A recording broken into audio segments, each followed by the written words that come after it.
Buenas, este es otro video acerca de RAS. Hoy voy a estar hablando acerca de Workspace. En realidad en este video voy a estar haciendo como una mini comparación, algunas explicaciones al respecto, porque si vemos los videos pasados, yo hablé acerca de las librerías y que se pueden usar de forma local, y que es bastante sencillo hacerlo, y de hecho es hasta conveniente en algunos casos. Y sí, se puede hacer. Pero también tenemos Workspaces, que tienen otro mecanismo en realidad. ¿Por qué es distinto en realidad? Bueno, digamos de que podemos desacoplar código. Suena quizás un poco extraño porque con las librerías también podemos hacer eso, pero digamos que la librería la publicamos para que se compartan en varios lugares, ¿sí? Mientras que nosotros con los workspace podemos trabajar a través de módulos. Lo que hacemos es como en lugar de generar un proyecto grande, que quizás tiene toda la relación del mundo que esté en un proyecto grande, es verdad, puede tener todo el sentido del mundo, pero al mismo tiempo nosotros lo que queremos es como separar en distintos mini proyectos como si fuese un monorepositorio. Si ustedes tienen la idea del monorepositorio, es bastante parecido al tema de workspaces, y la idea es esa, sería como tener una forma en donde tener todas las posibles dependencias de nuestro proyecto una misma carpeta, y de esa forma ir compartiendo y utilizando las cosas, separando las responsabilidades de cada proyecto en sí mismo, ¿sí? Eso va a ir variando dependiendo de nosotros. También tiene otras ventajas, por ejemplo, que podemos setear dependencias específicas para cada uno, al igual que podemos hacerlo con las librerías también. También podemos optimizarlo de maneras distintas, o incluso quizás tener como binarios distintos, de forma de que nosotros no tenemos un único punto de entrada de la aplicación, sino que tenemos varios posibles puntos de entrada. Vamos a arrancar un poco la idea esta, ¿sí? Sería, bueno, vamos a crear un nuevo proyecto. Para este caso, como funcionan los workspaces al menos, hay que hacerlo a mano. Esto, de hecho, hay un pull request que está, no sé si era un pull request o un issue, que todavía estaba como en revisión, que lo que nos permitiría sería hacer un cargo new y ponerle aquí, ponerle, no sé, workspaces y le ponemos, en vez de -lib, ¿no? Le ponemos workspaces, justamente. Sería como la idea.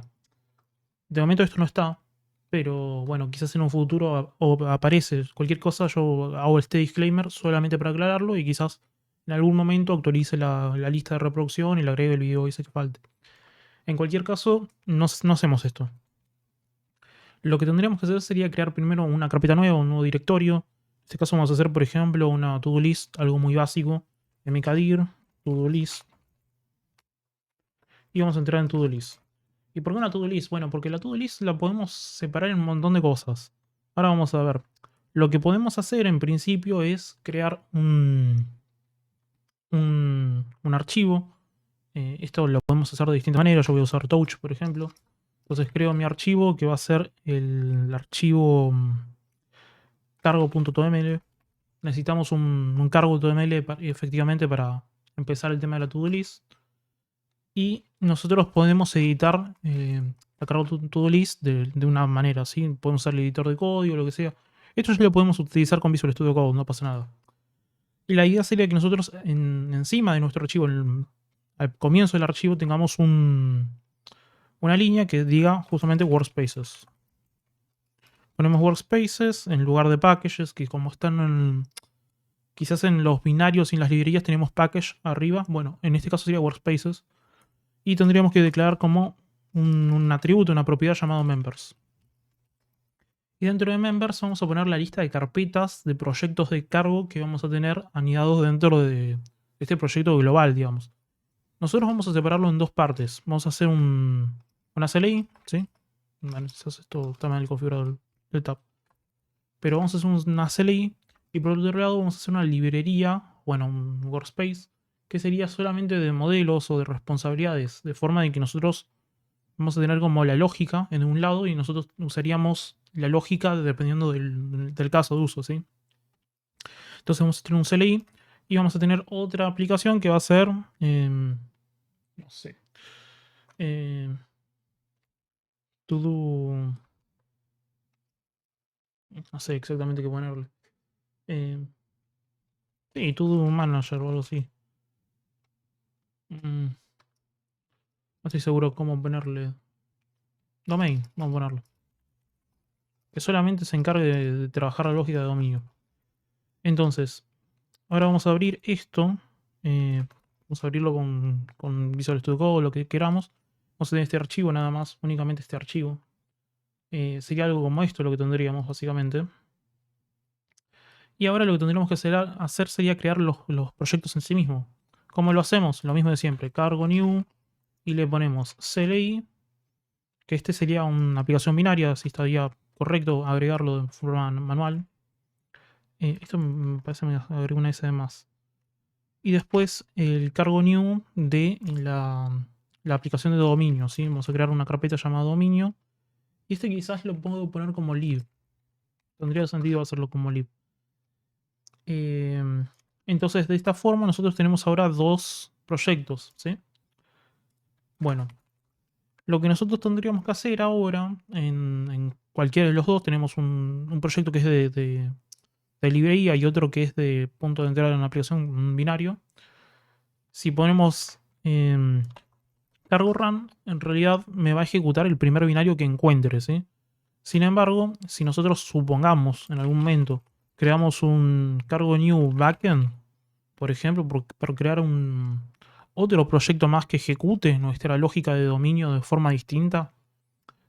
Esto quizás estoy confundiendo un poco a la gente que recién arranca, pero la idea es básicamente que desacoplemos código. Vamos a ver un poco al respecto, ¿sí?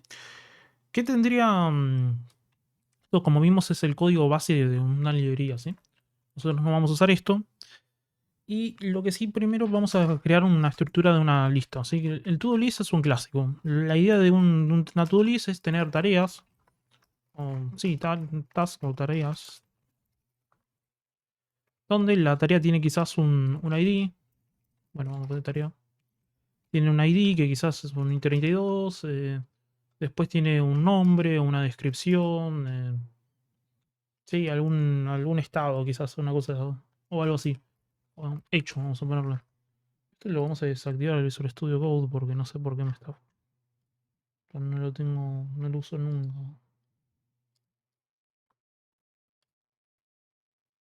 Ay, no tengo ni idea cómo se desactiva.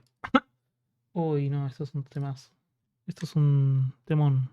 Deshabilitar completo. Sí, esto quiero.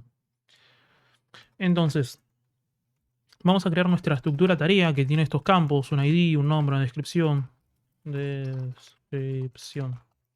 Bueno, algo así, sí. Y esto lo vamos a implementar el trait, bueno, el derive debug, ¿no? Derive debug. Y esto lo vamos a hacer público para que nosotros podamos operar con la tarea. También vamos a crear una implementación de la tarea donde nosotros podamos hacer un constructor, básicamente. Una función pública, fn, new. Como sabemos en el vídeo quizás en el de estructuras, no estoy seguro exactamente en cuál lo habré explicado, pero nosotros podemos asociar una función que sea como nuestro método constructor. Esto es una convención en Rust, es decir, es algo que la gente suele seguir, es como un contrato entre programadores, pero no significa que sea obligatorio. Sin embargo, es quizás es una buena idea, quizás. En este caso yo lo voy a hacer, entonces lo que voy a hacer es que me devuelva un i32, un nombre que va a ser un string, una descripción que va a ser un string no, y esto no lo vamos a hacer. Esto un hecho no. Entonces, vamos a crear nuestra tarea. Esto hay que ponerle que devuelve un self. Lo vamos a sacar. Y esto lo que va a tener es un ID, un nombre, una descripción. Ah, el icono no lo tiene. Vamos a iniciar que todas las tareas no estén hechas. Todas las tareas cuando se crean todavía faltan hacerlas. Entonces están como que faltan hacerlas. O si no, quizás la removemos de la lista y ya. Vamos a quitar este estado. Y simplemente las removemos de la lista. Y el ID también podríamos quitarlo porque el ID podría ser simplemente el índice de la tarea. Ahora vamos a hacer algo, pero bueno. Entonces nosotros, de esta forma, nosotros creamos un modelo de tarea. Las tareas tienen nombre y una descripción. Es decir, hay algo que hacer y lo que tendríamos que hacer un paso a paso, quizás una cosa así. Entonces, vamos a crear el CLI, ¿sí? Esto del CLI quizás no lo vamos a hacer tan en profundidad ahora. Quizás lo dejo en otro video para explicar cómo instalar dependencias quizás de una forma distinta, usando otras maneras. Eh, pero bueno, de momento vamos a hacer un CLI medio... No tanto un CLI, sino un punto de entrada de una aplicación. Entonces lo que vamos a hacer es crear una lista de tareas. Vamos a hacer una lista de tareas. ¿Cómo hacemos eso? Nosotros lo que tendríamos que hacer sería ponerle let tareas y vamos a hacer un vector de tareas donde dentro tengamos tarea 2.2.new. Y claro, bueno, aquí hay un error, se fijan, pero el error aparece porque nosotros no creamos todavía, no estamos usando el módulo de dominio, ¿sí? ¿Cómo hacemos eso? Bueno, en dependencias, nosotros lo que tenemos que hacer sería poner domain y asociamos el path más arriba, ¿sí? Sí, en path más arriba directamente. Con esto ya sería, automáticamente se cargaría, ¿sí? Entonces, ahora lo que me va a decir es, esto hay que importarlo. ¿Esto está público? Sí, está público. Bueno, quizás tengo que especificarlo, domain. Vamos a ponerlo acá. Vamos a importar la tarea. Vamos a ponerle acá que, no sé, la tarea que puede ser hacer el almuerzo. Y la descripción que puede ser. Vamos a poner un toString. ¿Qué puede ser el almuerzo? No sé. Comprar tomates, lechuga, no sé, otras cosas. Es una de las tareas que tenemos que hacer. ¿Qué más? ¿Qué otra tarea podríamos llegar a hacer? Bueno, tarea 2.2.new y vamos a hacer, no sé, hacer la cama. ¿Qué hay que hacer? Tender las sábanas, no sé, mover las frazadas, ese tipo de cosas. No sé. Punto toString. Ponemos todo punto toString. Y acá tenemos nuestra lista de tareas. Quizás lo que nosotros queremos en algún caso es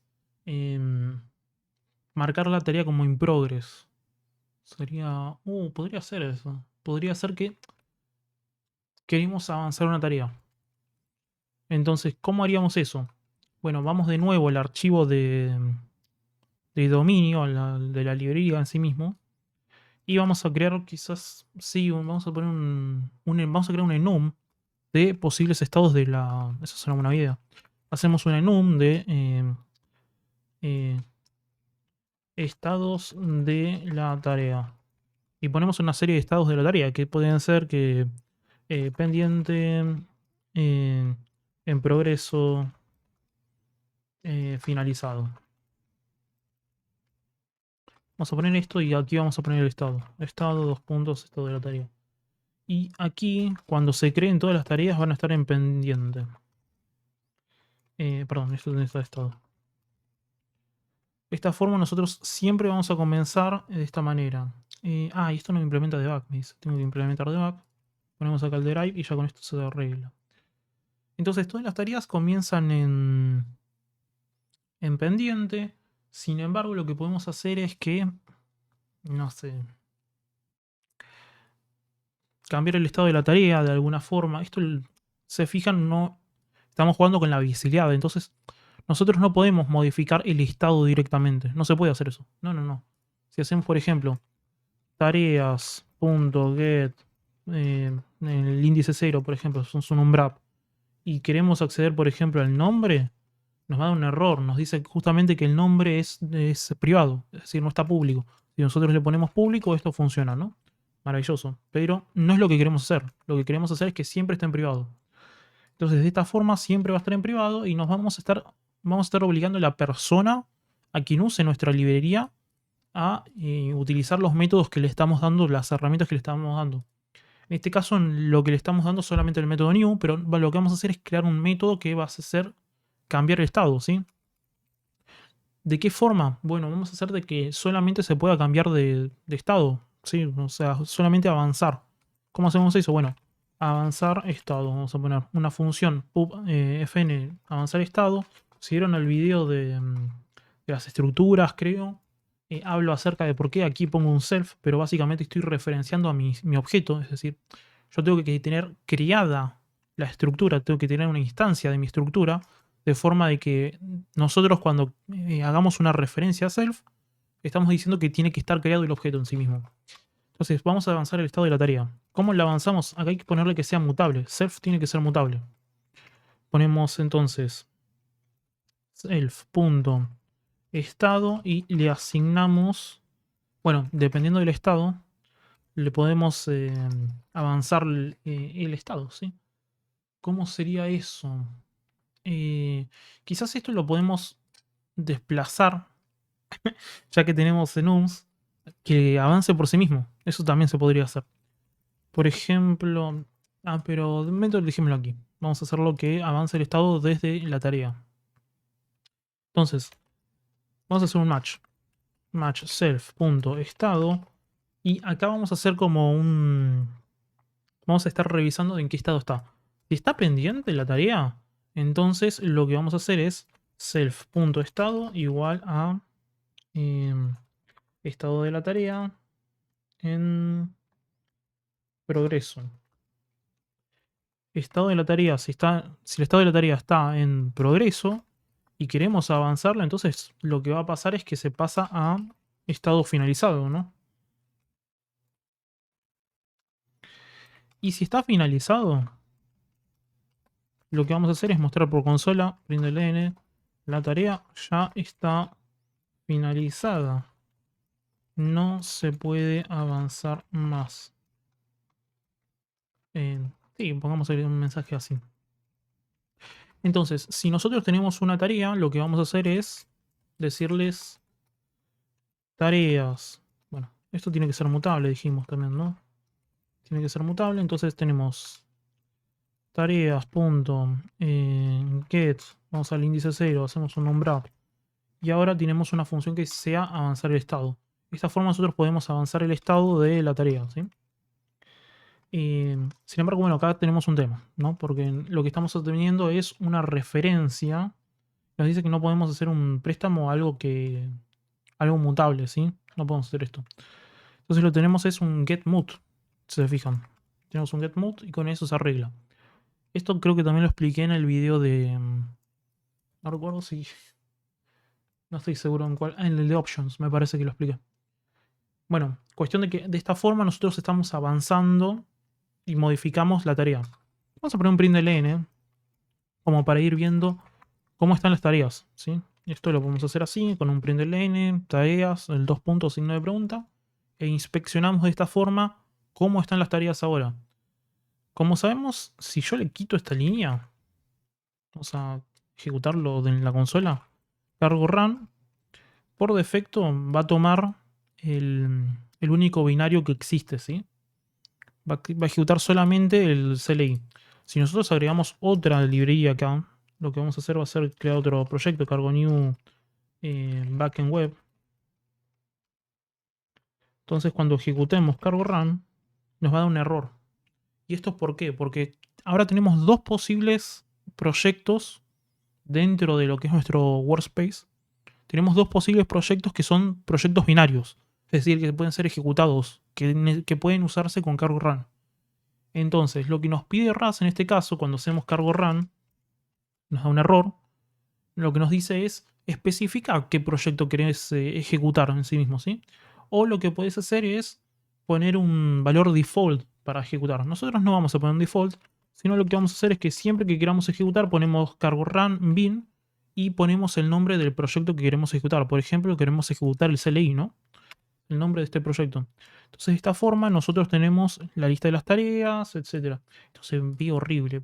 ¿Cómo podemos mejorarlo? Bueno, le tenemos el numeral. Ponemos el numeral acá y nos da un formato quizás más prolijo, por lo menos, ¿sí? Hacemos esto y nos muestra que tenemos dos tareas. Una es hacer el almuerzo, otra es hacer la cama. Y una que las dos están en pendientes, ¿sí? Nosotros si esto lo quitamos, lo que va a pasar es que claro, la de al hacer el almuerzo pasa a estar en estado en progreso. ¿Por qué? Porque decidimos avanzar el estado. Esto, la idea, como les estoy mostrando, quizás sería más seguirlo en otro video, porque ya van 20 minutos. Pero la idea sería justamente esto, ¿no? Tengo como desacoplada la lógica. Si yo quiero crear un CLI, un backend web, un frontend, lo que sea, lo tengo separado. Ya tengo mi capa de... Tengo un proyecto que solamente se encarga de manejar la lógica de dominio, es decir, cómo tienen que transicionar los estados, cómo sería, cómo tendría que funcionar correctamente nuestra aplicación, etcétera. Es como la lógica de dominio, lo que es lo fuerte, ¿sí? Y después vamos a tener proyectos individuales, como el CLI y el backend web, que van a hacer que funcione nuestro proyecto, pero dependiendo del contexto, ¿sí? Por ejemplo, nosotros en el caso del backend web vamos a tener unas dependencias y en el caso del CLI vamos a tener otras dependencias. ¿Por qué? Porque en un caso del CLI significa Command Line Interface. Lo que representa el Command Line Interface es una aplicación que es ejecutable desde la consola, ¿sí? Por ejemplo, el comando que hicimos del ls. Eso sería un CLI.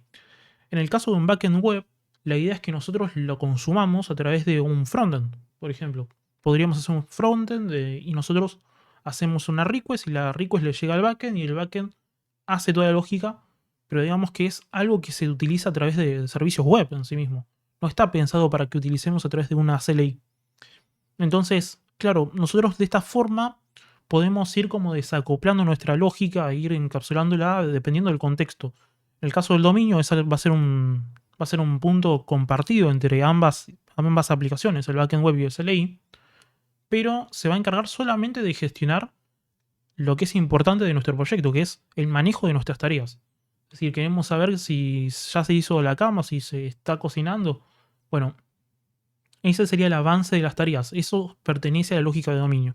En el caso de que tengamos, por ejemplo, el backend web, bueno, el backend web se va a encargar más quizás de ver cómo recibir las peticiones HTTP o cómo podríamos hacer un chat en tiempo real a través de las tareas, ¿sí? Usando las tareas o algo por el estilo. Mi punto es, esta sería como la idea del workspace. Trabajar de forma desacoplada, nosotros podemos crear submódulos.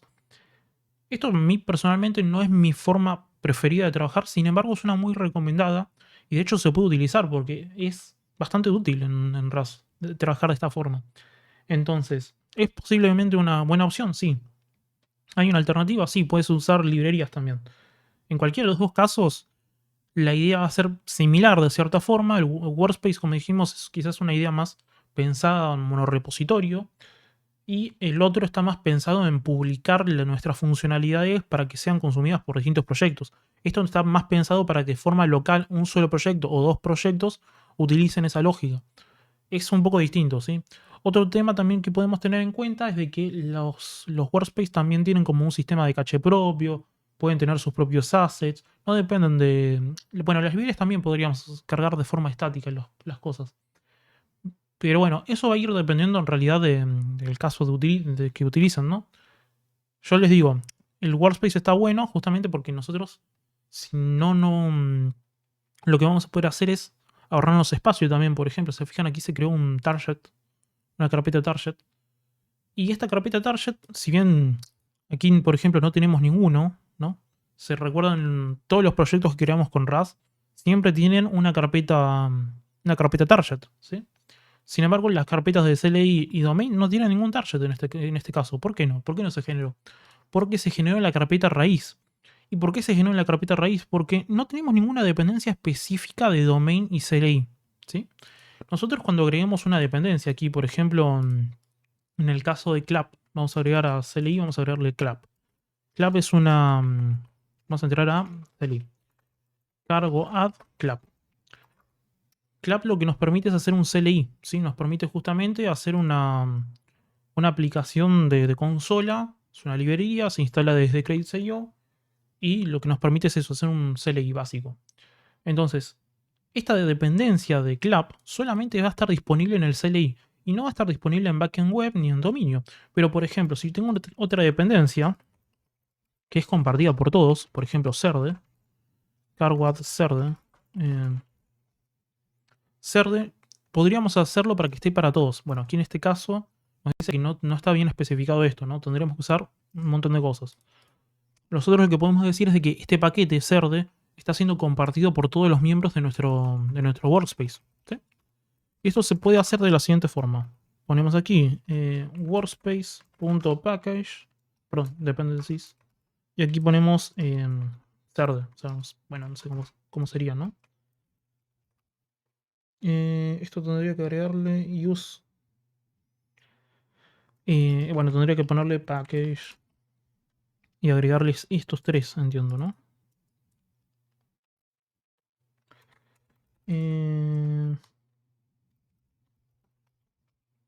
No, ok. Eso supongo que lo va a ir agregando uno a uno. No estoy seguro cómo funciona esto así. Esto lo agregó en... ¿Quién no lo agregó? Supongo que lo agregó en el de backend web, ¿no? Bueno, lo que podríamos hacer sería pegarlo aquí directamente, ¿no? Y con esto, CERD, si lo agregamos directamente en el cargo.toml, CERD sería una dependencia que está compartida entre el CLI, el domain y el backend web. Es decir, si entro en